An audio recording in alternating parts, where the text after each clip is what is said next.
क्या बांग्लादेश के नए पोस्टर बॉय मोहम्मद यूनुस अपनी ही बिछाई बिसात में फंस गए हैं? शेख हसीना के जाने के बाद लगा था कि बांग्लादेश में सब कुछ शांत हो जाएगा, लेकिन आज आलम यह है कि वहां की सड़कों पर अराजकता है, अर्थव्यवस्था पटरी से उतर चुकी है और अल्पसंख्यक डरे हुए हैं। अब सवाल ये उठता है कि जब घर ही नहीं संभल रहा तो क्या पड़ोसी को दुश्मन बताकर जनता का ध्यान भटकाया जा रहा है? आज के वीडियो में हम उन 5 बड़े सबूतों पर बात करेंगे जो बताते हैं कि कैसे यूनुस सरकार अपनी नाकामी छिपाने के लिए एंटी इंडिया कार्ड खेल रही है। नमस्कार, मेरा नाम है निशांत मिश्रा और आप देख रहे हैं एनडीटीवी इंडिया। अगस्त 2024 में जब मोहम्मद यूनुस ने अंतरिम सरकार की कमान संभाली तो दुनिया को लगा कि एक नोबेल विनर देश को स्थिरता देगा, लेकिन कुछ ही महीनों के भीतर तस्वीर बदल गई। आज यूनुस सरकार अपनों के ही निशाने पर है। यहाँ तक कि बीएनपी, जो कभी हसीना की कट्टर विरोधी थी, वो भी अब कह रही है कि भाई आपसे देश नहीं संभल रहा।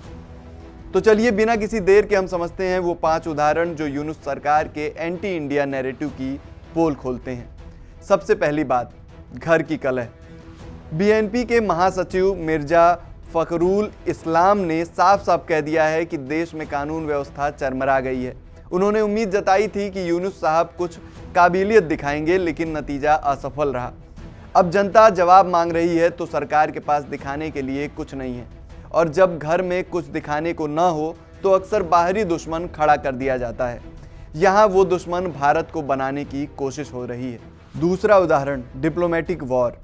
आप यकीन नहीं करेंगे, लेकिन पिछले कुछ महीनों में भारतीय उच्चायुक्त प्रणय वर्मा को बांग्लादेशी विदेश मंत्रालय ने कम से कम 6 बार तलब किया, 10 दिन के अंदर 2 बार। क्यों?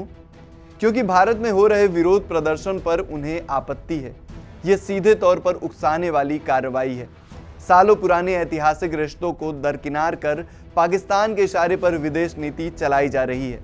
तीसरा और सबसे डरावना पॉइंट, आतंकियों को खुली छूट। सत्ता संभालते ही यूनुस सरकार ने अल-कायदा से जुड़े आतंकी संगठन अंसारुल्लाह बांग्ला टीम के सरगना मुफ्ती जासिमुद्दीन रहमानी को जेल से छोड़ दिया। ये वही शख्स है जिसने एक ब्लॉगर की हत्या की थी और जिसके गुर्गे असम में हथियार और बारूद के साथ पकड़े जा चुके हैं। भारत के लिए ये सीधे तौर पर सुरक्षा का खतरा है। आखिर एक सरकार आतंकी को छोड़कर क्या संदेश देना चाहती है? चौथा पॉइंट तो और भी हैरान करने वाला है। यूनुस साहब ने अपने चीन दौरे पर कह दिया कि भारत के 7 राज्य लैंड लॉक्ड हैं और बांग्लादेश उनका एकमात्र रक्षक है। उन्होंने इसे चीन के लिए एक बड़े मौके की तरह पेश किया।